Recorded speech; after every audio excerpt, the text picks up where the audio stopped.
യാസ്. ഇച്ചിരി ഫാഷൻ പേരാണ്, പക്ഷെ ആളൊരു ചുഴലിക്കാറ്റാണ്. നമ്മുടെ ഇന്ത്യയുടെ ഇടതുഭാഗത്തു കൂടി ടൗട്ടെ കയറി ഇറങ്ങിപ്പോയിട്ട് ഇപ്പോൾ നാശനഷ്ടം വിതച്ചുകൊണ്ടിരിക്കുകയാണ്. അതിൻ്റെ ഭീതി ഇന്നും വിട്ടുമാറിയിട്ടില്ല. അപ്പോഴാണ് വലതുഭാഗത്ത്, അതായത് ബംഗാൾ ഉൾക്കടലിൽ മെയ് 23 യാസ് എന്ന ചുഴലിക്കാറ്റിന് ഉത്ഭവം കൊള്ളുമെന്ന് കാലാവസ്ഥാ നിരീക്ഷകർ അറിയിച്ചിരിക്കുന്നത്.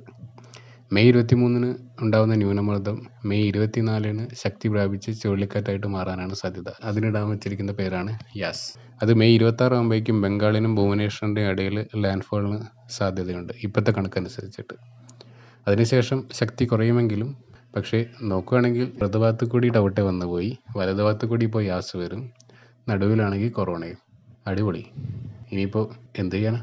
നമുക്ക് പ്രാർത്ഥിക്കാം അത് ഒരു വഴിക്ക് ഗതി മാറിപ്പോകാനോ അല്ലെങ്കിൽ ശക്തി കുറയാനോ. ലാൻഡ് ഫോൾ കഴിഞ്ഞതിന് ശേഷം ഇത് ശക്തി കുറയുന്നതാണ് കാണിക്കുന്നത്. പക്ഷെ അപ്പം അധികം നാശനഷ്ടം ഉണ്ടാവില്ല എന്ന് പ്രതീക്ഷിക്കുന്നു. എല്ലാവരും സേഫായിട്ടിരിക്കുക, വീട്ടിലിരിക്കുക. നന്ദി.